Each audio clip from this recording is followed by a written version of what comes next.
That is so a hot. sexy Friday So night, right? hot, The Container yes. Store is sexy. And I think salt and pepper is sexy, right? I mean, I'm Right. telling my age. Right. Probably people being overserved, maybe. Right. That's a big thing that Right? happens. That's a big one. That's true. I love that you brought that up because I think sometimes we can become so self-conscious about it. And, we tell ourselves all these things. I'm not good at this, or my house isn't perfect, or I'm not ready to do this. And it's really about letting go of all of that and not being so hard on ourselves. Would you agree? Paint your front door color. That's what I would do. Like, let people know. And that's what I really want to do here on the Iconic Midlife. I want people to be open about this because nobody ever gave us a handbook about midlife and like all the changes in our bodies. And, men are not going through the same things that we're going through. So it's hard. I can't really talk to my husband about that. But I think that if you just get it into something you understand and comprehend and things that you use and get rid of the rest, the dust collectors, you're going to feel great and you're going to be more organized than you think. Okay, midlife icons, if your idea of hosting a party is panic washing dishes and hiding the chaos in a laundry basket, then this episode is for you.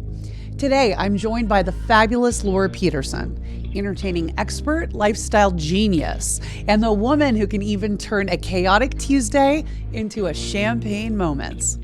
We're talking stress-free hosting, creating spaces that feel like you, and why midlife is the perfect time to ditch perfection and throw parties that are full of soul, not just centerpieces. And don't forget, follow the Iconic Midlife on Apple Podcasts, Spotify, or wherever you get your shows. And catch the full episode on YouTube tomorrow. Oh, and follow us on social media at The Iconic Midlife. And you can also follow me at Red Carpet Roxy for more unapologetic midlife goodness. So grab your mocktail, cocktail, or whatever helps you survive guests, and let's get into it. Welcome to the Iconic Midlife, Lora. All about it. Look at your shoes. Oh my gosh, thank you. How lucky is your husband you're still wearing shoes like that? I mean, the only Honestly. reason why I wear these is they're actually comfortable. Wow. There is like padding in Well, them. you have good shoes too. Thank I mean, you good feet. so much. Oh my gosh, you're very You sweet. have model feet. Oh my I gosh, don't. no, not even. Look at yours. You're No. so I like. have bunions. So you Oh. have little tiny feet. Oh my gosh. My feet were not that size in 5th grade. I They love were it. bigger than that in 5th grade. I love it, but look, Yeah. you get all that great height, like which I'm so jealous of because everything looks like a clothes hanger on you. You're so funny. It does. Oh my gosh, you can wear anything, Funny. And anything. yet I have no clothes. Yes, China. It's like, which sweater today, China? The blue one or the purple one? You're not I here for love the it. fashion. I You're love not it. here for the fashion. That's a different influencer. Oh my Not gosh. at all. Oh my gosh, no, you look great. And I love that when you walked in, we were immediately, it was like girlfriends, just Yes. totally hitting it off. We have so many things in common. We've got kids, dogs, and husbands, which are like big babies that have just are tall, Yeah. Kid number 4. Kid number 4. Well, in my case, Scooter's a little shorter than me. We've got the, which is fine. Which is so funny because I don't see him like that. But people often mention that. They're like, "How tall are you?" Because I mean, they're assuming Scooter's like 6'1" and I'm Right. 6'4". Right? They're envisioning the alien from Sigourney Weaver and the Alien because they're like, "Well, you're really big." It's like, oh. No, you've got the height. Like, I'm actually very jealous because You're so clothes look amazing on you, so cute. Absolutely. Can I just have some of your, give me some of your legs? Yes. I think this is it for me. The 5'10", which I know sounds aspirational, it's really not. Because when you're shopping for clothes, that's why you're not here for the fashion. Because it's not easy. It's not. I know that sounds crazy. The world was not made for my foot size, or my height. So, but grateful for it. It's like, I'll take it. Too tall to be a rockette, I think. Are the rockettes 5'8.5" or something? Actually, I think you could be Right? a rockette. Yeah. I didn't you make too. the cutoff for a flight attendant, so that was good. Oh, good. Because I wasn't too tall to be a flight attendant, but the Rockettes, I think I'm a no-go on that. Oh my gosh, that's so funny. Well, I've been deep diving on your Instagram. I'm obsessed, by the way. Guys, you need to follow her at Lorafied. It's so good. I was going through all of your hacks. You've got a hack for everything from travel to entertaining to lifestyle. So where do you get all your inspiration from? Well, I'm the baby of 9. My mom was the baby of 10. So I think there's just a lot of generational, when you're in that position in a family, there's a lot of watching. The rest of life happened. So she had the position to watch her mom raise all those kids. She brings that to the mix. I watch my mom spinning all the plates, doing all the things, career woman, all these kids, husband, da da da da. And so, and then bring it into the modern world where raising kids, I think, is a little bit more difficult with all the pulls at them these days. It just wasn't possible to make it happen. It's like you have to hack it some way you can't do everything grandiose. You got to dial it down to simplicity. How do we still feed these guys? How do we get laundry done? How do we get this done and still have time for ourselves? But not doing a great job at that. I'm going to be honest. I'll be the first to admit it. Something is not getting my attention, right? If you see me excelling at something, that means something else isn't getting the attention it probably should. But I find these little hacks help you do things a little bit quicker. So used to be a correspondent for CBS News. So really good at research. I'm an excellent researcher. So I can find that recipe that was handy in the 1920s. Let's try it again. Maybe it's applicable today. And so it's just kind of like that, trial and error. And I didn't really realize I was doing this. But my oldest daughter, who's now 32, so keep in mind I've been raising kids for 32 years. And my youngest is 15. By the time it's said and done, I will have been raising kids for 38 years. Which I'm here to tell you right now, I don't think God intended any of us to have kids in the house for 32 years straight. I'm just going to put it out there. Right. I think 18 was probably a good number. Right. So she's really the one during COVID who said, I think you should hop on social media and start doing the weird stuff you do around the house. I was like, what are you talking about? And I didn't realize I was doing anything different or weird. But she hadn't had home ec. Her generation was that no home ec, really no skills at all in the home front. Like, how do we even get the lights on an apartment? They don't know, right? Our generation, and I'm a couple semesters ahead of you, sister. I know. You are I'm a lot of semesters ahead of you. But, I am right there, though. I am right there. But we had home ec. We had some life skills coming out of school. She and her contemporaries didn't. So her name's Betsy. I call her Kid One. And her best friend, Anitza, said, we need you to show us how to do stuff. And I'm like, what are you talking about? Like, boil an egg. And I'm like, everyone knows how to boil an egg. They're like, we don't know how to boil an egg. And I'm being a little bit, right, that's probably, I'm sure they knew how to boil an egg. But pretty close, pretty close. Life skills. And that's kind of how it started. I kind of started doing it for Kid One and her friends to get those tips, like home ec on the internet. And I was like, nobody's going to watch. She's good. Mom, people are going to watch because people need to know how to do this. And I was like, really? Do they really? And she's like, I think people, she goes, I need it. And so I put like little cookbooks together for them, like just lifing, like how do you make a smoothie? Like little things that you and I totally take for granted because we've been raising kids. But if you haven't raised kids and you're trying to adult, you do wonder, what do I buy at the grocery store? When do I buy it? What do I stock up on? What can I freeze? What can I leave in the pantry? So that's a long-winded answer. But yeah, kind of started because a Kid One and her girlfriend. And they were like, I remember doing gingerbread houses one Christmas, and we'd each done our own gingerbread house. And Anitza is at our house all the time. We call her Kid 1.5, 1.5. 1.5. Kid 1.5. Yeah. And we did gingerbread houses, and they all did these houses. And then my gingerbread house was the Barbie dream house. And they were like, of course it is. It's been Lorafied. I'm like, what? And so they started calling things that I did Lorafied. And that's how it happened. That's where the name came from. That's where it came from those two. Okay, well, you sound very organized on top of it. Do you think that if you want to be able to like kind of master the home domain and like be a great entertainer, that you have to be really organized? I think organizing helps in the sense of make sure you have things you're using. I think when you bring in a lot of clutter and your space isn't organized, that's where the conundrum of choice comes in. I'm a big believer in the conundrum of choice. I think that's why home designers have such a great business going, because you go in to get a faucet and you've got 2,000. They come to you and go, here are your 3. Right? So I think if you can make your home like that, like bring it down to those choices, you'll be a better entertainer, whether you know how to cook or not. Just dial down. I call it the curated kitchen. Okay. I have curated my kitchen down a lot. I don't have every trinket out there. That's why when you're watching my videos, you don't see me using a ton of tools. of random one-off tools. Let's take that baking rack and do something with that baking rack other than just cool cookies and cakes on it. So that one item can serve a lot of purposes. So I think when you start doing it that way, it's kind of like your wardrobe. And trust me, as we've established, I'm not here to give fashion advice. But I find that I wear the same items over and over. Okay. Over and over. And I think most people do too. You're going to grab those workhorses. You know they work well. Kind of the same for your kitchen. When you're going to entertain, don't have 6 options on your cheese platters. Get a couple cheese boards that you like. You know how the cheese goes on those. Make it easy. Right? So I think that's where the organizational part comes in. The more you have, the more difficult it's going to be. The fewer choices, the more you're going to feel more in flow, if you will. That sounds a little strange. But I mean, you're going to feel less stressed. You're going to be better as a hostess. You're going to feel like I can do this. Right? Absolutely. So I would say bring it down. You don't have to be organized as much as you need to know. I'm trying to figure out a way to say this because that's a great question. I've never been asked that question. The difference between clutter and organization. Okay. So if you like things, my mom loves things.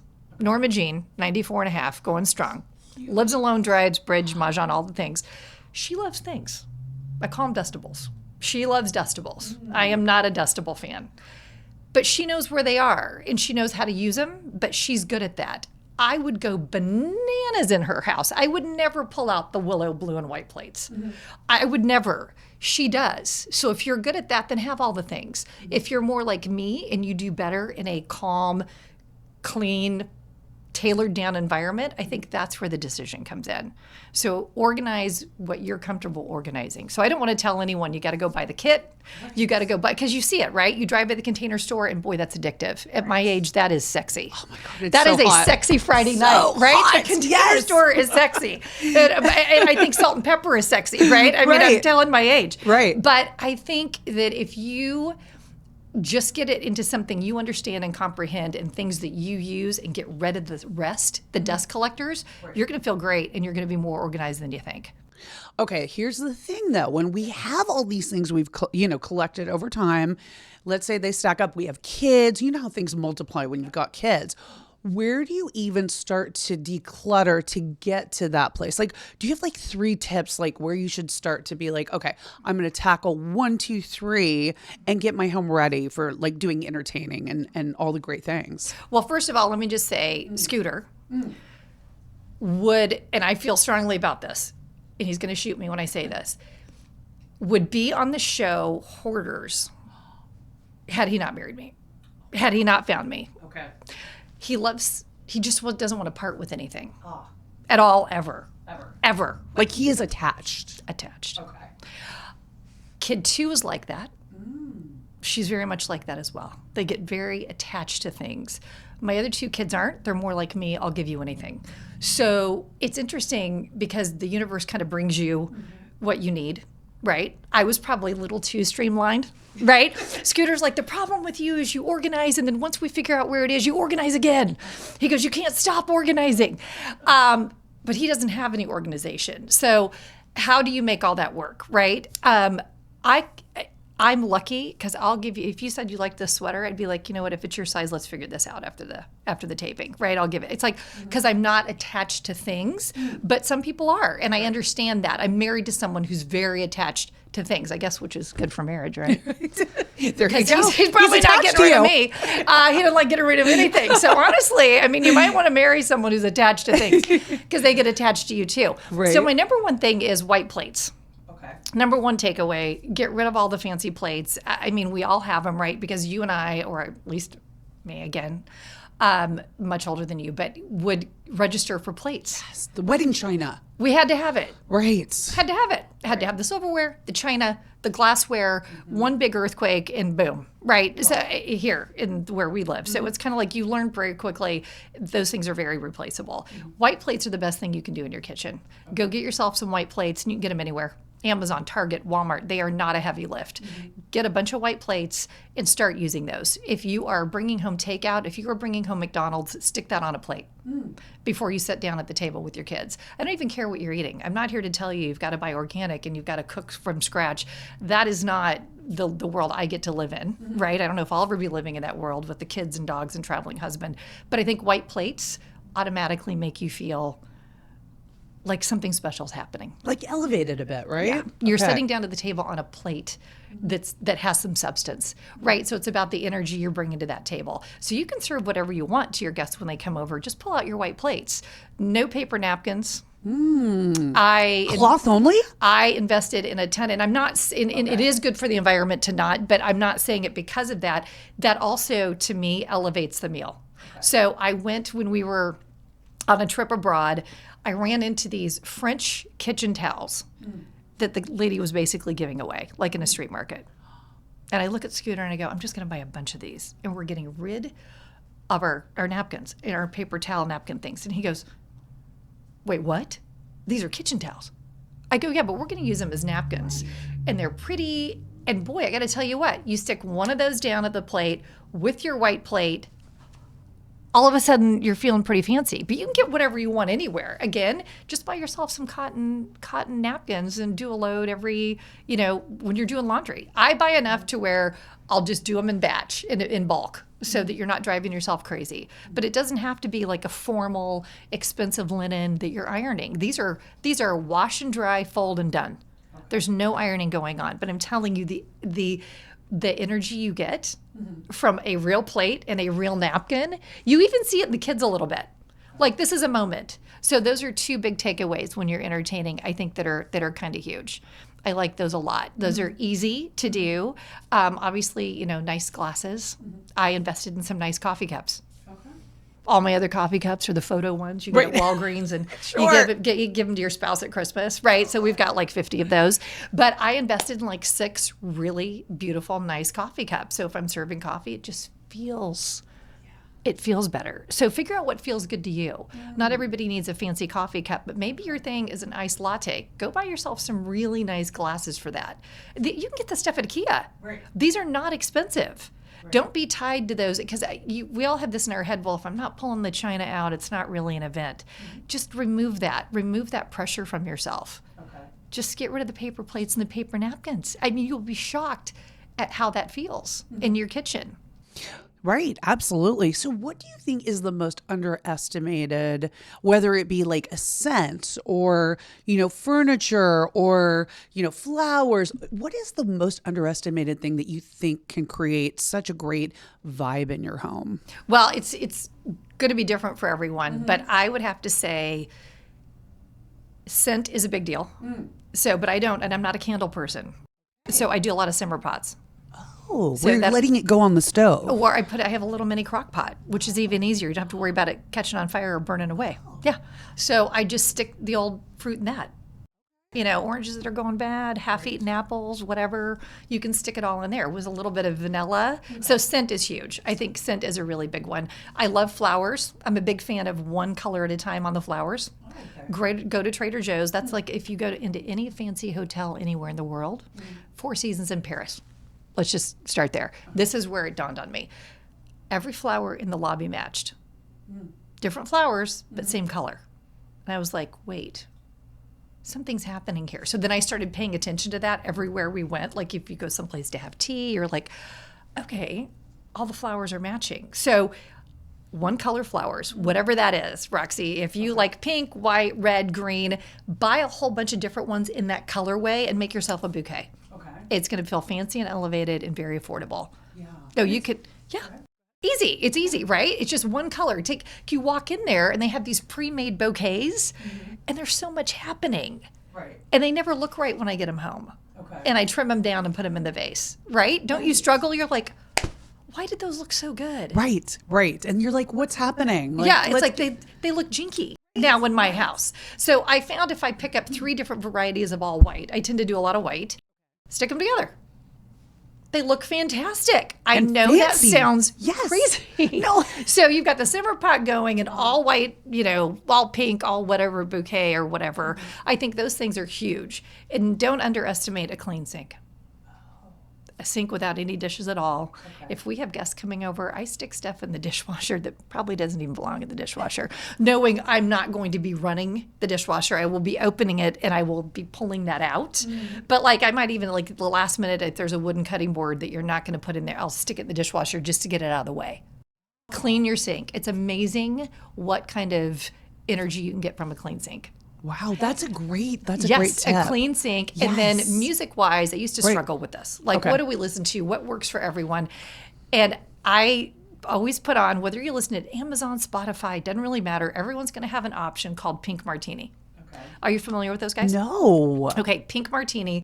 But it's a genre, it's a group, but if you search Pink Martini Radio, that's fantastic for entertaining. Turn on Pink Martini in the background. Very simple, right? I mean, it's super simple. I've not done any heavy lifting. I have not gone out and bought a special tablecloth. Nothing. And it's just what was there already. It's what was there, other than the flowers, which you would probably want to buy anyway, right? So that's an easy way to make a space look special, super quick.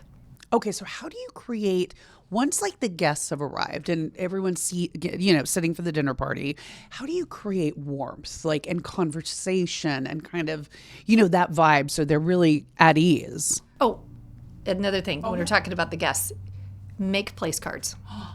I don't know why place cards make things feel fancy, don't they? They do. When you go to an event and there's a place card, you're like, wow, there's a place card. Like they've given this thought. Right? It's thoughtful. So here's another little tip. You can go on Amazon or you go to Staples. You can buy place cards. Actually, Michael's has this in the bridal section of the craft store. You can print your own place cards. You can get a whole packet for like nothing. It's going to be place cards for like many, many dinner parties. Get on your computer, download the little template, and print these place cards. Do a really pretty font. Took you 2 seconds, and people show up and go, wow, look at those place cards. I mean, these are all low lift, easy. You can do them today, and everyone feels just better. So just before you worry about setting the mood or the conversation, who do you have sitting next to who? Yes, that's a big thing. And what about significant others or spouses? Do you usually separate them? Or I do boy girl. Oh, okay. I do boy girl. I know all girls, all guys are a big deal. I usually do boy girl. That way the whole table's talking to each other. Now, if it's massive, which I don't know how many people are holding massive sit-down events at their house, then you might consider doing the separation because nobody can really talk over each other. But if we're talking 6 people, 6-8 people, I do boy girl to get everybody included. We do a lot of trivia. Do you? Do a lot of trivia. And okay, so you believe in the game. I love it. And I love it. And we also do a lot of the holiday crackers, the English crackers, out of season. Turns out you can get those all year round in different colorways and everything because those are fantastic. You've had those, right? Yes, you pop those open. Pop them, Girl, they come with a trivia question. They come with charades. They come with whatever. And whether you make it to the charades and the singing or whatever, or humming the song, everyone's got a trivia question. Oh, that's so great. That really gets like everyone excited and having fun. And it's easy. And you're not sitting there going as a hostess like, what am I supposed to be doing? And it's wild. People will end up being like, oh my gosh, I'll charade that with you. Like people that don't even know each other. So I do a lot of holiday crackers out of season. I know.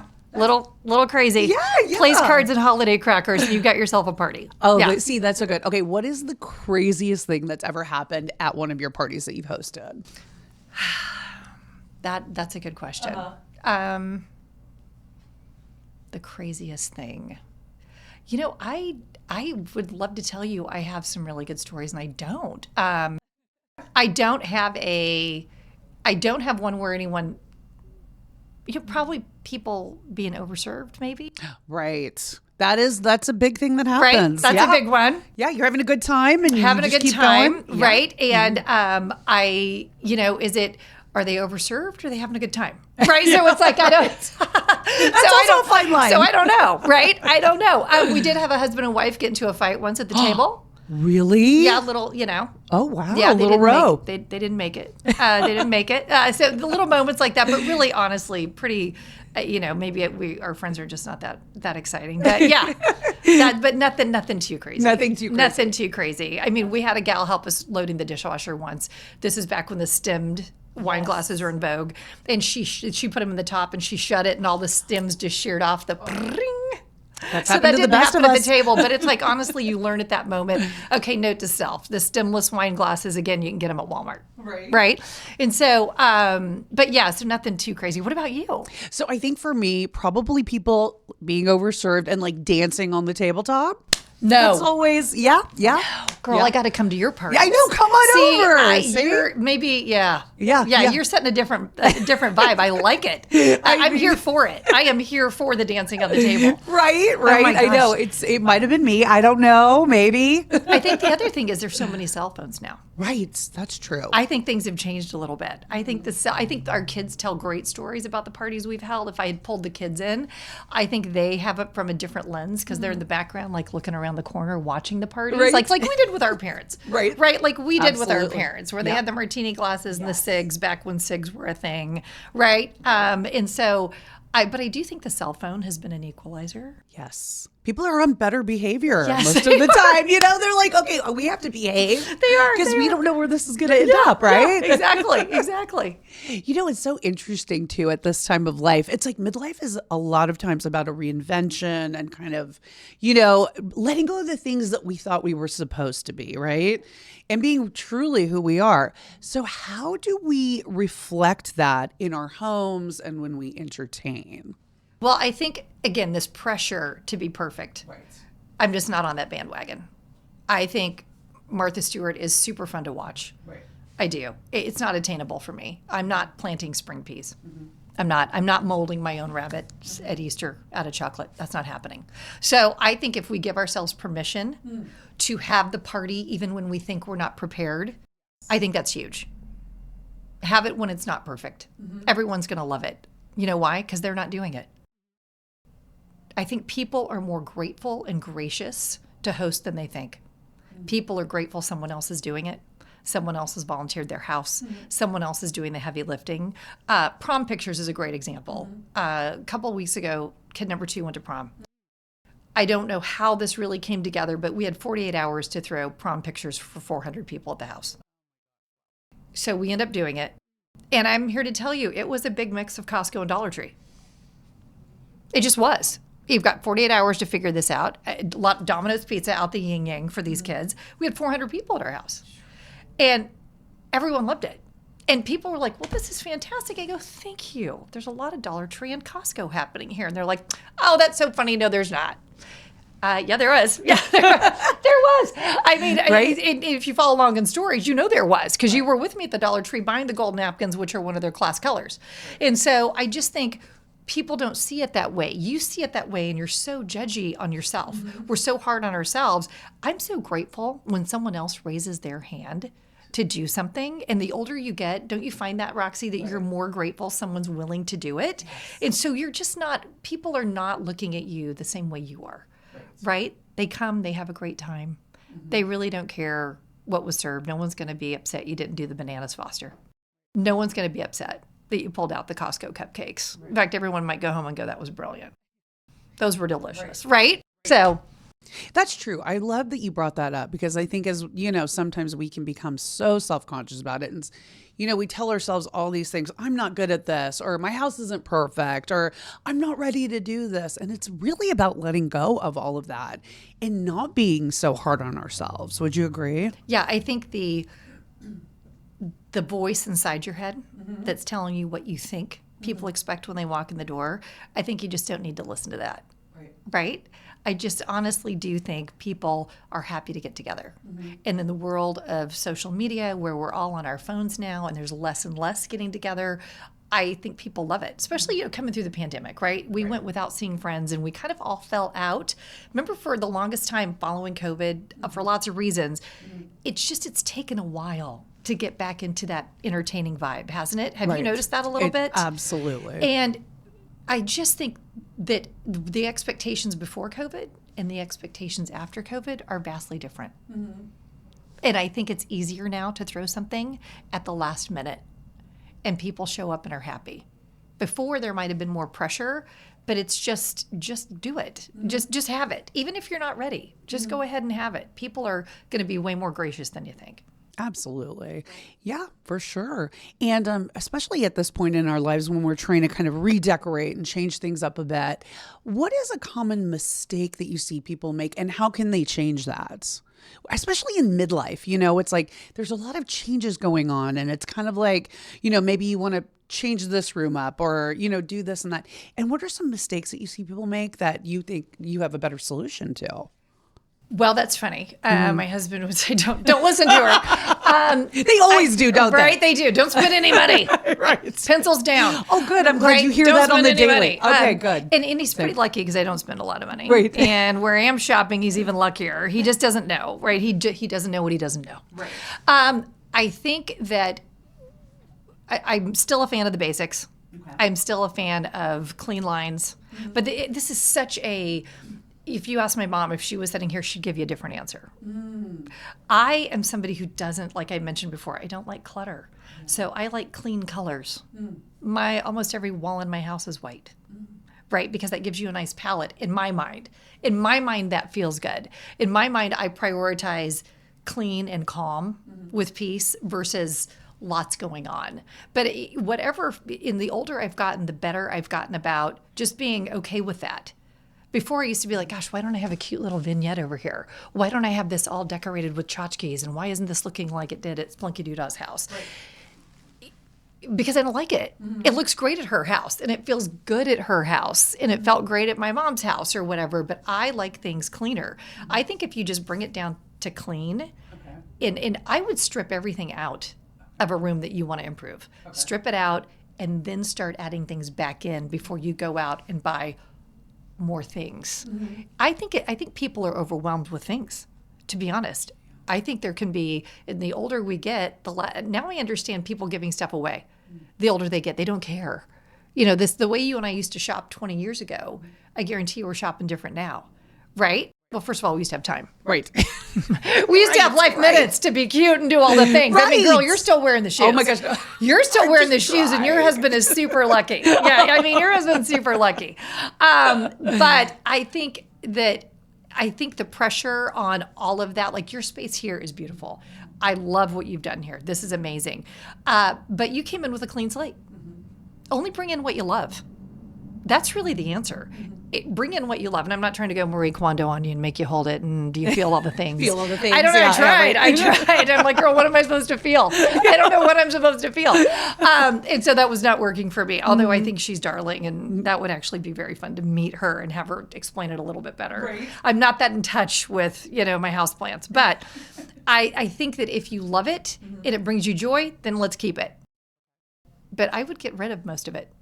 I would dial it back instead of bringing it in and changing that space. Right. Instead of bringing more pillows, instead of bringing another throw, and who doesn't like walking through Home Goods with a latte? I'm here for it. I love it. I know. It's true. I love it. But, it's true. And it's fun. But boy, you leave there and you're like, oh, yes. Did I need the 100 hair ties in the glass thing that I really shouldn't display in the bathroom? I should not.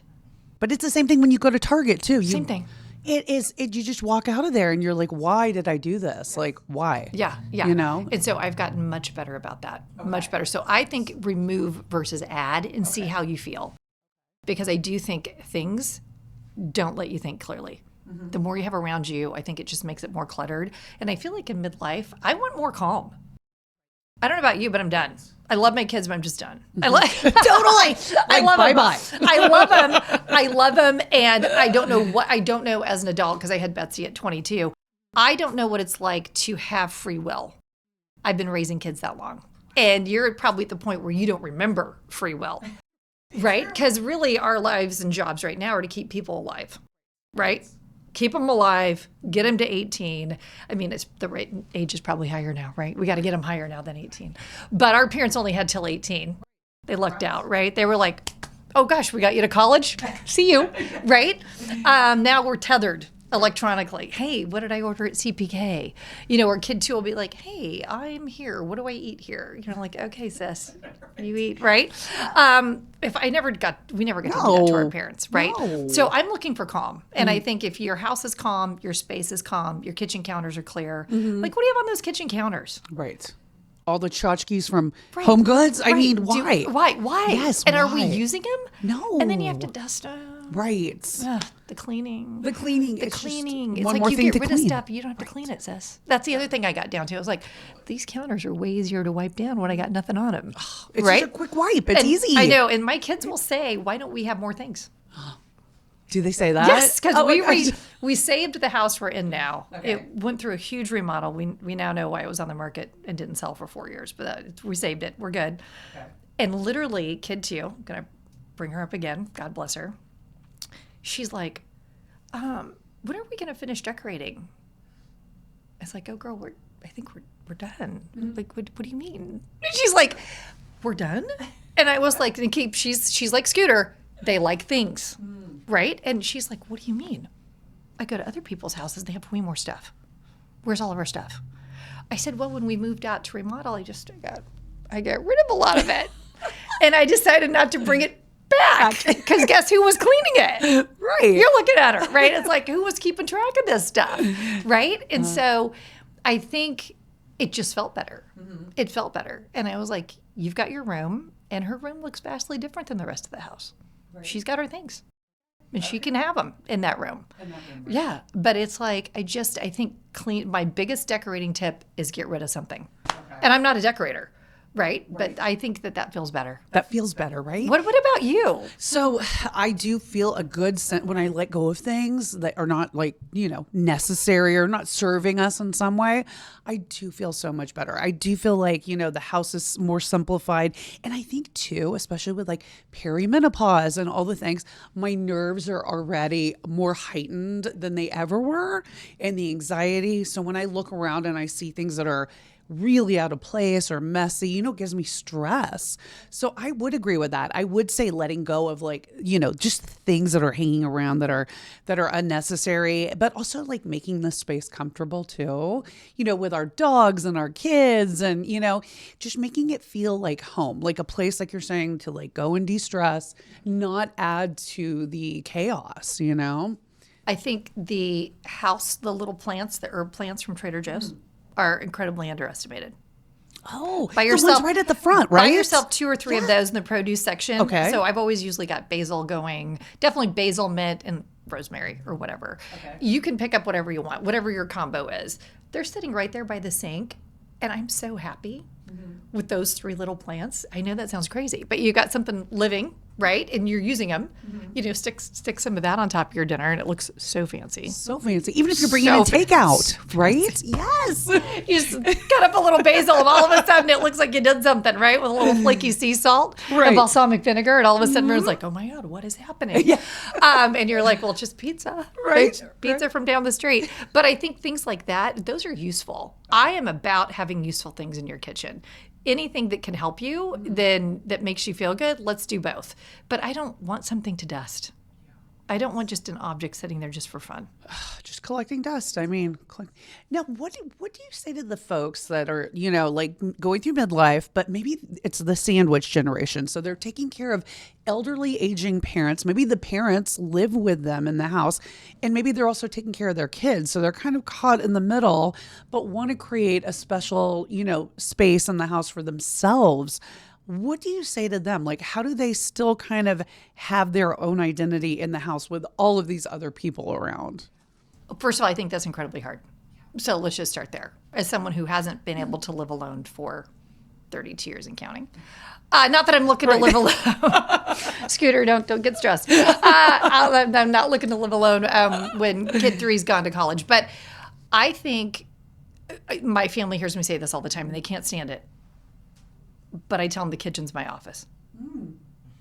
The kitchen's my office. So you're in my office right now. I don't come into yours. I don't go to Scooter's office and run around and leave messes. So I think pick that space in the house where you can do that. So if it isn't the kitchen for you, where is your office? Is it your bedroom? Is it your bathroom? And make that your space. Now obviously unfortunately my space is incredibly shared. The most trafficked part of the house, period. But they understand it's mine. And they understand there needs to be something different happening there. So when I started calling that space my office, it took on a different tone for everybody. They just got it. Right? Yeah. the kids have their bedrooms. Right. So they've got their zone. I don't have any other place that I can go and be alone. So it's kind of like, this is it. And you're in it causing problems, right? Especially since I shoot in the kitchen all the time. It literally is my office. And so can you imagine? They come down, they're like, oh, time for a sandwich. I'm like, I am so sorry. Yeah. I have butter swim biscuits in the oven and the timer's going off in 2 minutes. So if you want to be in the background in your boxers, kid 3, then welcome. That might help the views. Yes. But I go, again, this is my office. You guys need to kind of respect that. So I say pick a spot where you can call that your space. And once you kind of set the tone and call it whatever you want, it doesn't have to be office. You can call it whatever you want. They'll see it differently. They'll see it as your space. And I think it's kind of important to give everybody in the house their space. I think it's important so when my mother comes or my father-in-law comes, for them to have their own space, to know that they can keep their stuff. Like Pops, we joke, Pops on the perch in the kitchen at the island. He's got his space. I'm like, okay, Pops, your stuff is here. I've got kids and dogs. It's like, welcome. This is your spot. When people are given spots, the kids have cubbies, right? I don't have a cubby because we don't have enough cubbies, but it was more important for them to have that, right? I think when people have a space and they know they have a space, and it doesn't have to be a whole room, they feel more settled and welcome. Like I can leave my things here. That's a great point. That's a odd little tip, but I do feel like if you can let people know this is all theirs, do what you want with this, they feel better. And they're comfortable. They're comfortable. And they don't feel like they're like, constantly, how do you do this? How did you do that? How did you want this? How did you? It's like, doesn't matter, Pops. Just leave your stuff here. Right. That's a good point too. Yeah, you're right. Because when people come over, they're like, should I do this or should I do? And it's like you're half the time answering questions. Well, the minute someone walks in your door, shoes on or off. Where do I leave my purse? Do you have a coaster? Do you use coasters? Are they still a thing? Like, it's like, you've got all these iterations of what you're, trying to be to them because you're trying to be a good guest. And it just isn't super comfortable if you're staying for many days or you live there. Right? So it may be your house, but they're your family. They're your family. Right. It's like the dogs. Yes. I know the dog. That's the thing. How do you keep organized with dogs? Because we have 2 and, they kind of have, right? And they kind of have free reign a bit. They do what they do. So what about for pet owners and pet parents? Well, I mean, that's a good one. Their toys are everywhere. Right. I'm not going to lie to you. And as much as I want to pick them up, I've got one that works all day. Tiger works all day. He's working all day. Tippy lounges. And so she doesn't really have a job. But Tiger has a job. And Tiger does believe his job is moving the toys around the kitchen, the family room, everywhere. It's really funny. We joke. Tiger's going to work. And by the way, he is smaller than her. And they eat the same amount and they're the same size, but he's thinner. He's thinner because he's always working. He's like on it always all working. The time. Yeah, it's really funny. And so I will pick it up and he's got the cuddle cups. So we do our best there. And then you stick them on the cuddle cups. The dogs are like, I don't know why, but our pets just get a hall pass. Yes. They just get a hall pass. The best you can do is a bin for them. The best you can do, right? There's nothing you can do there. They just bring so much joy. They do. Right? They do. You're right. They get a whole pass. They get a whole pass. The dogs are different, right? Because they're there for you when you need them. They'll let you hold them. They'll come up to you. They're not treating you like everyone else in the house, right? Right. Exactly. They're a little different. They can talk back all they want. They get to do what they want, right? Yes. And they're such great little vacuums. Yes, they are. Yeah. I mean, drop a piece of food, it is great. Gone in half a second. Yes, it's like they're so handy. Yes, they're so handy. Yeah. They're the best.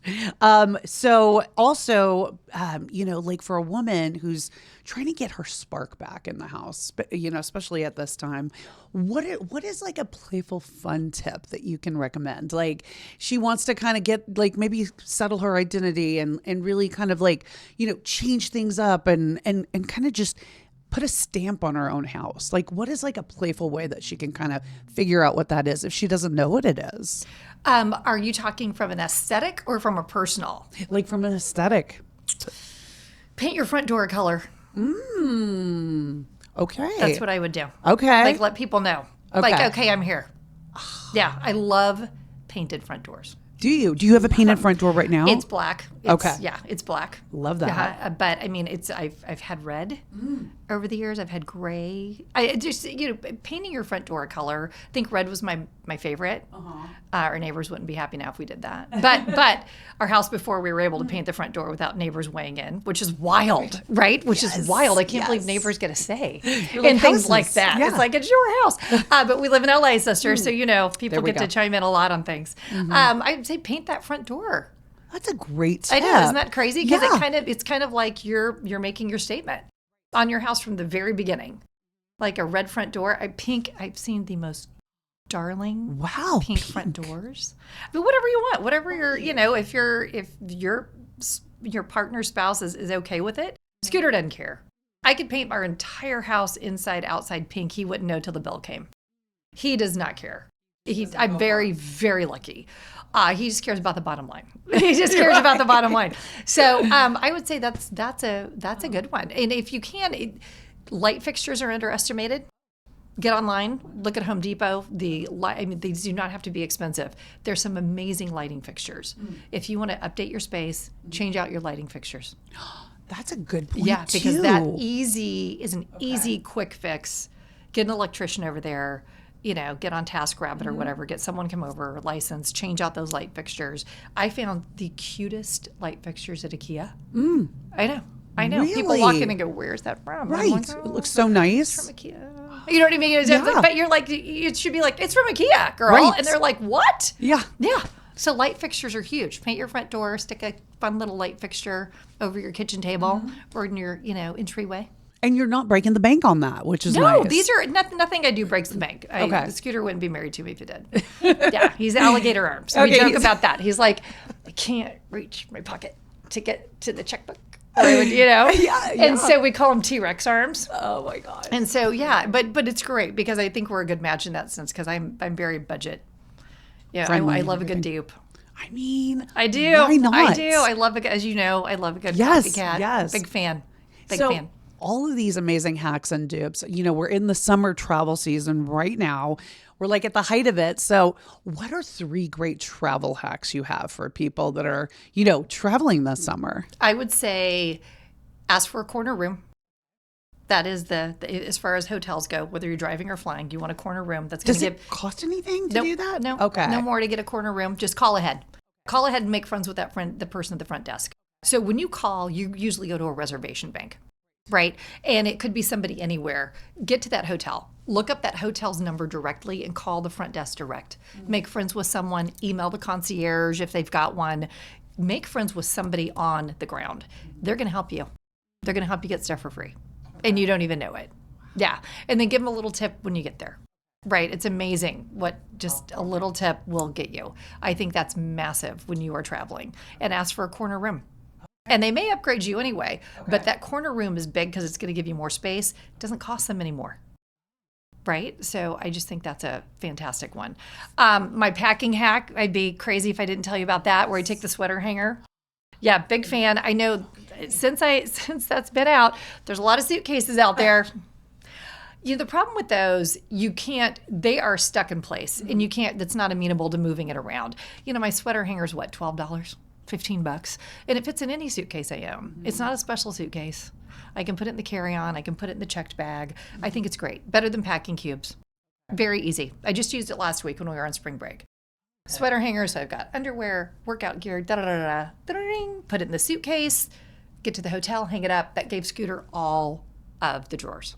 Oh, that's a great tip because you don't need the drawers after that. Well, you don't need the drawers, and I'm a germphobe. Oh yeah. You never know what's going on in there. I'm like, we were at a hotel once and I opened the drawers and there were dirty sheets in the drawers. It was like a party had just been thrown. And I was like, wow. Okay. Yeah. Where's the nearest Dollar Tree? Where can I go get some cleaning supplies? And I'm like, this is crazy. I'm at a hotel and I'm about to clean a hotel. And we've all seen the gals cleaning the rooms, right? On when they get there. It's like, I get it. I get it. So it's like, keep your stuff nice and neat and germ-free. Keep it in your own little device. So I would say that's another great little tip. Okay. And I think when you are at the airport, I'm a big fan of getting there a little early. I know. Okay. People aren't. So, like how much? That's how not early? That's not really a great hack, right. But I think it's underestimated because airports are a mess these days. In the summer, they're horrible. And nobody's on their best behavior. Nobody likes going through TSA. God bless them. They honestly, they're the most patient people in the world. Because they've had people screaming at them all day. But when you're traveling with a bunch of kids like we do, it's a lot. And the stress of that last minute getting there and things, if you don't give yourself time and things don't go right, you're going to start that trip off on a really bad foot. Who hasn't stepped on an airplane fighting? Right? It is the absolute worst, right? Because travel brings out, they always say if you're in a new relationship, travel with someone.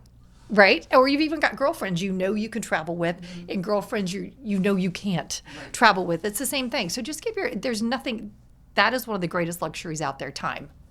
Time is the most coveted luxury, period, of our day and age. It isn't money. People think it's money. It's really time. So if you give yourself that when you're traveling, that'll set the tone for your trip, and I think that's hugely helpful. Another huge, I've got so many tips that would bore you to tears, like putting your shoes in shower caps. Go get a bunch of shower caps. Get on Amazon or go to the Dollar Tree and put them on the bottom of your shoes. That way you can see what shoes are what. I know there's a lot of fancy linen bags out there, but I don't know what that is. I don't know what that shoe is in that bag. And then you got to open them all up. The clear ones, it's so much easier. So stick a shower cap. And they're reusable. You can use them again. They're reusable. Use a little pill holder for your earrings and necklaces. Oh, wait, for necklaces. Okay, so for necklaces, so they straw. I put it through, if it's a long one, I'll put it through a straw and clasp it so it doesn't get all tangled. But like for earrings, like the earrings you've got on, just stick them in a pill container. Again, you can pick that up at the Dollar Tree, Walmart, Target, whatever, and use that because it's way easier. Some of these jewelry things are a little complicated, right? Well, and they're big. They're big. They're cumbersome. You want to just get it down to like just really, streamlining it so you're not packing so much and it's not so heavy. If you've got any sort of opened container, open it and stick a piece of plastic on top and then close it again. Okay. That way it's not going to pop open. Obviously stick it in a plastic baggie, but if you do that extra layer, and if you have like toiletries, like you and I probably travel with the same patterns, that round cotton swab on top of that compact to keep it in place. So if you drop it, that'll keep it from busting. Oh, that's a good one too. Because I feel like I open up my makeup bag and things have exploded, things are broken, it's all the things. Yeah. And then I would do these little travel washcloths. They look like candies. I love them. I can't live without them. They are biodegradable, so don't worry about it for the environment. They are 100% cotton. Get them on Amazon. They're micro, and that way you go to the hotel you're at, because don't you feel bad about taking your makeup off on a white washcloth, right? I don't even use a white washcloth to take my makeup off at home. Right. So I use these little guys, the little travel ones. They're fantastic. Oh, that's great. I could go on and on and on, sis. Yes, no, I've got a whole section on my website for travel hacks and tips. I just feel bad because I could be here all day, so you're going to have to stop me. No. This is great. Now, are you a fan of because I know some people, they only take a carry-on bag when they travel. Now, do you do checked and carry-on, or can you fit everything into your carry-on? It depends on the length of the trip and what's happening. Okay. So if it's 3 days and under, I can do a carry-on. If it's over than that, I'm checking. Yeah, and I'm hoping for the best. I stick the air tag in it, and I track my luggage. Oh, that's good to have the air tag. Yeah, just stick the air tag, and it's so handy. Yeah. And it's actually kind of fun. And the kids like keeping track. They're like, "Wow, we made it all the way home once." And they're like, "Oh, your bag is still in Maui." We made it all the way home and the bag was still in Maui. But there's some comfort in knowing where your bag is. Right. So even if it's lost, you kind of have you feel like you have some control. Big fan of the air tags. And they're a low lift. I mean, they're like, $25 if you buy them in a pack. It seems like a lot, but boy, it's worth it if your bag is lost. That's a good thing too. I heard people also take those same air tags. Of course, you can reuse them. They stick them in their kids' shoes when they go to Disneyland. Yes. So in case the kids wander off, you can immediately track your child too, Put them in your purse. Right. Yes, right. Put them everywhere. I love them. They're fantastic. Okay. So that's a low lift thing that makes a huge difference. Because you know what, for that 1 in a million time your bag is lost, honestly, we hear this all the time, but bags aren't really lost that often when you think about the volume. But when it's yours, it matters. It matters. Yes. It matters a lot. And you were on that phone with the airline. Yeah, you were like, Where is my bag? Where's my bag? And so I just think it was nice knowing the only time it's been lost, and we travel a lot, I knew where it was. And I could help them. And you could help them. And I was like, well, it's still at the airport. They're like, really? How do you know? It's saying it was on the plane. And you're like, no, it's at the airport, girl. Yeah. So how are you living life iconically right now? Oh my gosh, you're so funny, sis. I don't have time for living life iconically. If I could get my hair washed, that I know. That's like if I shave my legs and wash my hair in the same day, That's huge. that's an iconic day. And that never happens. Like if that's a same day situation for the zone I'm in life, I call it the frantic years. I'm in the frantic years. And I won't always be in them. But once I kind of rejiggered that in my mind, it took pressure off and it made me feel a lot better and less hard on myself. I am in the frantic years. That's just where I'm at. My kids are teens. Oh, my kids are teens. My husband travels, like he's not even home right now. Dogs are aging. It's just all of the things. And once you realize, wow, that's just where I'm at. I'm not always going to be here. I think if you can do that, to me, that's kind of iconic because it took me a long time to get there. It took me a long time to just finally be okay with being okay, if that makes sense. Accepting where I'm at right now is the best advice I can give someone. Accept where you are right now. You're not always going to be there. You can switch it up. I can do something different when the kids leave the house. They're not always going to be here. It feels like it, doesn't it? Feels like the kids are always going to be here. But I think that's probably the best advice. I mean, I'm the worst at making time for myself. I wish I had some great tips to tell you, but I feel like, I work full time like you do. It's like if you're working full time and you've got kids and things to keep alive, it's really hard to find that time for yourself. Mm-hmm. Absolutely, it is. It's so hard. Time management, even. Time management is ridiculous. Yes. And used to be the answer was I'll just sleep less. And then you hit midlife and you're like, whoa, wait. Oh no, I need that sleep. Well, I can't sleep less. Wow. Okay, right. that sign. Remember that billboard? Right. You can sleep when you're dead. Yeah. What was that around here? Like 15 years ago for like some gym company. Mm-hmm. You can sleep when you're dead. Wow, no, you can't. It's like, no, as you get older, you have to have sleep. I think something that helped me, and I know this isn't what I'm here for. I have many other people that can speak on this. But I think figuring out, going through perimenopause and now menopause, the bioidentical hormones for me changed my life. Game changer, total. Game changer. I'm here for it. If that's what you need, boy, they're helpful. And I'm not a doctor. I don't know who needs them and who doesn't need them. But for me, wow.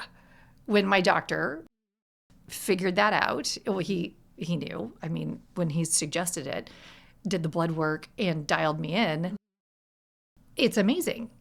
Like, okay, now I'm okay being in the frantic years. Before those bioidentical hormones, I probably wasn't because I wasn't feeling like I was in control. But, super cute Dr. Lekos. Oh, we love him. Him. Right? Over there in Santa Monica, dialing that in. It's like, I love that. Yeah, no, it's true because it's like, everything changes and your sleep is better. Your sense of peace probably even. I mean, just feeling in your own body again. Because I think that's a big part of it is like, sometimes I feel like I'm not even in my body. I'm like, what body is this? Yep. What's happening? You know? And I think the thing for me with the hormone replacement has been I'm able to sleep. Okay, that's huge. That's huge. Yes. There are no hot flashes, right? It's like, so little things like that, it's amazing how that moves the needle, really. And I'm like, why are we suffering through this? Right? Why are we? Luckily, again, as the baby, I've got sisters who've come before me. And luckily, one of my sisters go, oh my God, game changer for me. Bioidentical hormones. She goes, I truly believe they've saved my mind type of thing. And I'm like, why are we not talking about this? Why didn't you tell me you're on bioidentical hormones? We are not talking about it enough. And I think now it's more in vogue to talk about these things and let people know. They're like, oh, how are you making all this happen? You're going through menopause like the rest of us. And it's like, girl, I'm through menopause. But, I've got help. I'm supporting this. Right. I didn't suffer through it. I wasn't like, give me a leather strap and let's just do this. Right? Totally. I mean, how about you? I mean. Yeah, no, I think it's so important, like you're saying, to talk about it. And that's what I really want to do here on the Iconic Midlife. I want people to be open about this because nobody ever gave us a handbook about midlife and like all the changes in our bodies. And, men are not going through the same things that we're going through. So it's hard. I can't really talk to my husband about this. It's other women. So I think that, I think I am right on that cusp of, investigating myself, like bioidentical hormones and things like that, but I do think my sleep is affected, and just, feeling in my body and trying to figure out what is going on. But it's interesting, when I test for the hormones, the hormone levels say they're quote unquote within normal range, which, could mean, many different things. But so, yeah, I think I'm really about to really start, jumping into that pond, because, I don't like to not sleep. I don't like to feel tired when I wake up in the morning, I don't like to have like the night sweats and all that kind of stuff. So I feel like that's right there. Like I'm jumping into the pond, Well, and I think I saw something the other day along these lines that isn't just the physical changes that are happening, but mentally, and again, I'm not a doctor, I need to keep saying that. But you watch it, you listen to something, or you read something, you're like, oh, I figured it all out. But this really resonated with me, and I actually shared it in stories, that there was this doctor talking about how as women get older, their mental capacity for flex changes. You're younger, you're more pliable, and I'm bringing this down to brass tacks and probably butchering this, but I'm just going to give you the idea because I thought it was fascinating. And it made tons of sense. We get married, we have those kids, lots of flexibility. We're just more amenable. We're more amenable. The older we get, the less amenable we are. The more we're like, no, I'm important. What are my needs? Right. What do I want right now? Divorce rates start climbing. Because guess what? You're like, wait, the husband's like, wait, well, how come you're not so, amenable anymore? Why aren't we doing everything I want to do? Right. What? Oh, wait, what? You've got a voice now, you're right. And so I am definitely, I'll raise my hand and tell you, I'm the first one to be there. I am the first one to be there. I used to have way more patience. I have none now, Roxy. I'm going to be honest. I have no patience. I feel it. I feel it. And all my years of news didn't help, because there's nothing, it's nothing like a deadline, right? So I don't have any patience anymore. And I thought that was really good to know and understand about ourselves, that as we are getting older, and again, there's a bell curve, and maybe someone will always be amenable. But I do think knowing that about ourselves, that we have to figure out a way, again, going back to calling the kitchen my office. I wouldn't have had the courage to do that 15 years ago. I'd have been like, oh, no, please, the people pleaser. How do I, let you guys all come in here and make my place a mess, even though I'm trying to work in here? It's like the older you get, you're finding your voice. And that's what's happening right now, right? We're finding our voice. We're finding our second act, our third act, whatever that is. Whatever that act is, it doesn't mean that you're taking on a career. Right? Your act can be something completely different, whatever that is to you, but it's a fun time because we're finally almost free in a way.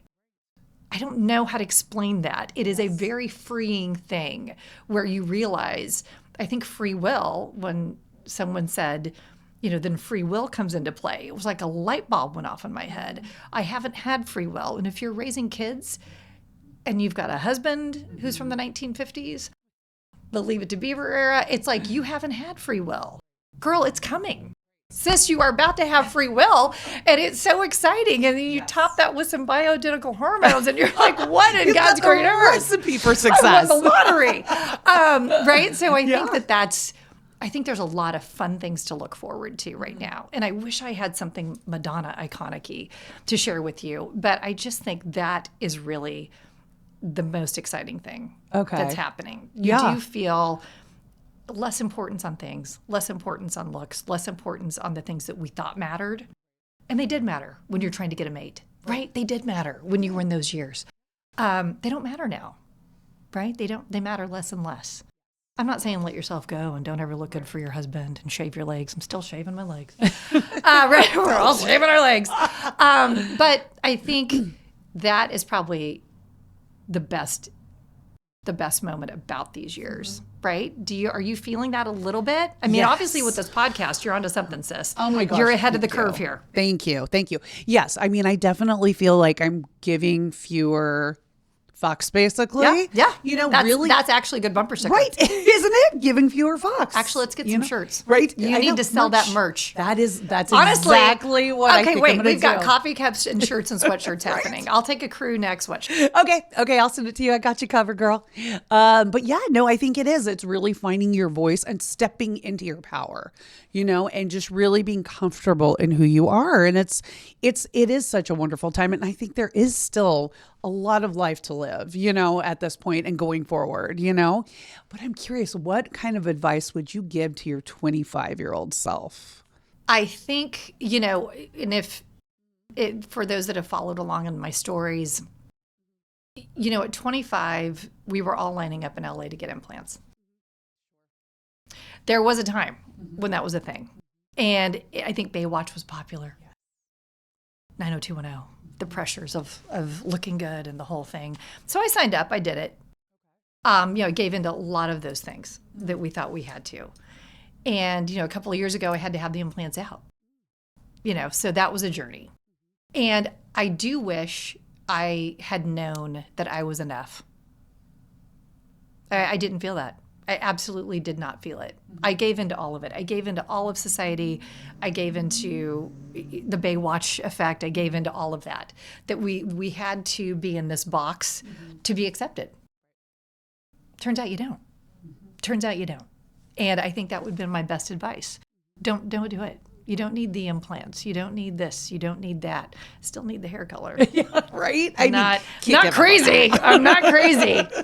I'm not good. Right. But I mean, and it's fine if you don't color your hair. I'm not saying you're crazy if you, me personally.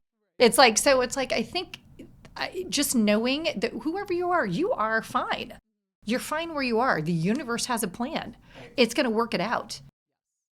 I've been basically left at the altar at one time in my life, a couple of weeks before the wedding, huge wedding canceled. It's like, and guess what? I'm fine. I'm fine. It all comes into play. A single working mom for a decade. Guess what? I'm fine. She's fine. At the time, you don't think you're fine. At the time, you're like, oh my gosh, what am I? By the time I was 25, I was getting implants and I was a divorced single working mom. I'd already been married, divorced, getting implants because I thought, well, maybe that'll be the thing. Maybe that'll do it. Turns out none of that matters. None of that matters. So I think just knowing, and I know it sounds so trite, you are enough. We see that everywhere, right? It's everywhere. It's in the coffee shop below you, right on their mirror. You are enough. And you really don't care or know what that means till you're older. Right? But you are exactly the way you're supposed to be. You are exactly the way, God planned it, the universe planned it, whatever your belief system is. You're here the way you're supposed to be here, having the experience you're supposed to have. I got that memo super late. But so you got it. Finally got it. I'm grateful for it. Mm-hmm. And I just think if we could get that younger, and I do feel like the younger generations get it. I see them differently. I see them looking at themselves differently. I love it. I love them accepting themselves where they are. I think that's fantastic. You and I didn't have that. And I think unless you live it, you don't know. Right? You don't know what that pressure was like. No, you don't. Back in the day. It was huge. Was it not huge? It was huge. Because we were right on that. We were right before the social media explosion and all the things. And, we didn't have places to look to find inspirational, helpful, even like a meme that you come across on Instagram or what have you, or like one of your videos, one of your posts, or, all these different tools that this younger generation has. We were kind of left to fend for ourselves and listen to what, or know what we already knew. And it's just kind of like, that is exciting for this new generation. And we didn't see anybody like us. We only saw the stars. And the supermodels. There were no regular people on magazines. And when I say regular people that, remember, we had Christy Brinkley and Cheryl Tiegs. Again, I'm older than you. No, but it's true. But everyone was perfection all the time. Anything we saw was perfection. And it was very difficult. And I do love that all of my kids are not getting fed that. Right. So I will say I'm here to back social media on the fact that there's a lot of everyone on there. And I love it. I love it. I love all the colors and shapes and sizes of absolutely everything. Wear whatever you want. Be whoever you want to be. Just be you. Just be you. Whatever that looks like. When you and I were growing up, there was a conformity going on. And if you weren't conforming to it, well, what was the message? Well, I'm not worthy. I'm not enough. I'm definitely not getting married. Who would want that? I'm out here being myself. What? Nobody wants a quirky chick running through Target. Right. Who's going to marry that girl? Uh-huh. Right? I mean, even now, Scooter, God bless him, and I do love him. Even now, Scooter will be like, I saw your story. You were on there like that, right? I'm like, dude, yes. Yeah. I do know. And guess what? Everyone else was too. Right. When I called her, she had the same thing going on. She was in her pajamas too. Totally. But it's funny. He still has that, right? See? Mm-hmm. You know, because it's so ingrained in us. It's so ingrained. And we do it to our daughters too. Right. We do it right. to our daughters too. We Right. do. We still do. Are Yes. you wearing that? Is that what you're wearing? Right. I did it to Jack last week. Are you wearing that on the plane? He goes, have you seen what people wear on the plane? I go, oh, I guess. He goes, I don't have pajamas on. There will be people on our flight in pajamas. And I was like, that's a good point. Carry on. You don't have pajamas on. Excellent. But there it was. There was 94-year-old Norma Jean. Why isn't your lipstick on? There she was. And I love my mom. But born in 1930, the world was vastly different to her. Totally different. Right? Yeah. And so I just think, you know, being able to pass that on to the kids is a gift. It's a gift. Be you. Yes. 25-year-old Roxy and Laura. Yes. Just be who you are. Who cares? Your people are going to find you. And we are enough. Yes, we are enough. Right? Yes. As we are. And the universe is going to bring you together. Like you and I here today. We met for the first time today. It's like this is supposed to be. Right? We're just being ourselves. And we found each other. It's like, oh my gosh, we are friends. Yes, like you can tell. yes. Like I see you when I saw you, I was like, oh my God, we're going to be friends. Oh my gosh, no, we're 100% going to be friends. So you're like my new favorite. I'm like, oh my gosh, he's so great, you know? So I think I love that. But before you leave, I would love to play a little game with you. Love it's games. called, okay, good. Love games. Good. I'm a gamer. Okay. It's called Would You Host It or Ghost It? Okay. Okay. Okay, I'm ready. Gosh, I love this. Okay, here we go. Number one, a 6-course dinner party for picky eaters. One's keto, one's raw vegan, and the other just doesn't do spices. Host it or ghost it? That's my family I'm hosting. Are they really? I don't do spice. Kid one, every other Thanksgiving will be vegan. Yep, I'm hosting. Hosting it. Okay, nice. A vision board brunch where everyone ends up crying, oversharing, and leaving their glue sticks behind. Host it or ghost it? Ghost it. Not your thing, huh? No, and I love people being themselves. Right. I do. Unless that's a super tight group that you know, I just always feel bad. I don't want anyone to leave something. I want people to leave things being happy. You come to Lorafied, we're having fun. I'm here. You're giving me 40 seconds to a minute of your life. I want you to walk away smiling and learning something. That's me though. There's plenty of other outlets out there for other feelings. I want to be a place of happy. I want to be the happy zone. So that scares. Yeah, that's me. If I'm being honest, and I'm okay with tears. I am, Right. but I just think, oh, it's just a tough. Right. I think again, yes, I just said you should be who you should be. I don't want to host that. I want to, yeah. Have it be That's happy. more one-on-one. I want to do that one-on-one with people, right? Yes. I feel bad when it's hard to watch some of those reality shows. Yes, it's so hard. Oh it's my gosh. really hard. And you're just like, your heart's breaking. Yes. For these younger girls, right? And you're just like, oh, God bless them. You just want to hug them. You want to hug them. So I'd be hugging everybody. Yeah. Yeah. And making them feel better, right? And I'm here for you after, for sure. But now, is that awful? Would you host it or ghost that one? I would probably host it, but I think I would be affected. Like it would make me sad, but I mean, it's really hard, right? It's so hard because it's like, that's a good question, Roxy. Right? Okay. I can't wait to hear what everyone else says. I know. We'll have to make a Cardia poll. wants to host it. Totally. But if I'm being honest, I've already got enough crying in my own house. Totally. Enough glue sticks being left behind. Right. Yeah. Hosting Thanksgiving and being emotionally available to your relatives and in-laws. Host it or ghost it? Host it every year. Oh, wow. I host it every year. Okay. So in-laws are great. All the relatives, like everyone's cool. I thought you just asked if I was emotionally available to everybody. Totally. I think that's a different question. It's a different question. That's a different one. Do we want to back up and say no? Families are family. And it's so funny to me because it turns out the older you get, the more you realize everyone's got the same crazy family. We all do. We all think every family's got it figured out. All my kids do. All my kids are always looking to upgrade. All my kids are looking to upgrade to a different family, right? They don't. And the older they get, they're going to be like, oh, you know what? We're just like everyone else. We're our own wacky. right? We talk the same wackiness, right? It's whatever your language is in your family. I host it. I'm here for it. Okay, I'm here for it. Okay. Throwing a let's celebrate nothing party on a random Tuesday with a full grazing table and themed cocktails and playlist. Oh, I'd host it. Oh, okay. I'd host it. I love a good party. Okay. I'm from a small town in Kansas. I'm from a college town in Kansas. Nothing really was going on, so we celebrated everything. Okay, that's We good. celebrated May Day. Okay, so like Tuesday, Wednesday, whenever. Yes. Saturday, love doesn't matter. There's nothing else going on. Okay, I love that. Okay, and last one, volunteering to host your kids' school fundraiser with all of the things, spreadsheets, wine, and some difficult other parents. Host it or ghost it? Ghosting. Okay. That's the one. Ghosting. That's the one. You're like, I've co-chaired the galas. I've been roped into all of that. Right. And yeah, no. Time has been served. Okay. Time has been served there. And I don't feel guilty about saying no.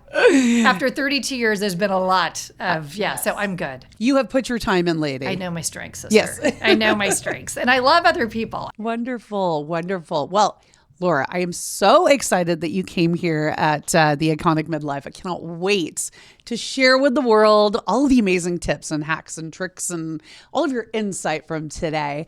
I wanted to also let everybody know where they can find you. So where is the best place to find you? It's Lorafied, period, wherever you are. So Lora. Parents gave me that spelling. That turns out it's an old school spelling. Like when I was little, if you ran into an 85-year-old Laura, it was spelled like this. So here I am, Lorafied, and we're everywhere. I have a website, lorafied.com, but we're Instagram, TikTok, Facebook, Pinterest. What's Threads? Mm-hmm. Threads is the latest one. Wherever you are, we are. So whatever's most convenient. YouTube, we have a YouTube channel. So whatever's most convenient for you. Lorafied, lorafied.com. That is wonderful. You guys definitely follow her. You'll get the best tips, tricks, hacks for entertaining, home, travel, lifestyle, all the things. You are the cutest, Roxy. Oh, thank you so much, Lora. You're the best. Thank you for coming on the Iconic Midlife. Thanks for having me. This was a blast, sister. I can't wait to go to lunch with you. Yes. Oh my gosh. We're going to have all the things. Yep. We have so many plans. Love it. Love it. Thank you. If you needed permission to stop over-hosting, overthinking, and over-apologizing for your throw pillows, consider this your sign. Lora just reminded us that great entertaining isn't about impressing people. It's about connecting with them. And midlife, that's our magic zone. Make sure you follow the Iconic Midlife wherever you get your podcasts, and head to YouTube tomorrow to watch the full video episode. And hey, let's keep the party going. Follow at the Iconic Midlife and at Red Carpet Roxy on social media for behind the scenes laughs and midlife fire. Until next time, keep it bold, keep it fun, and keep it iconic. Thanks.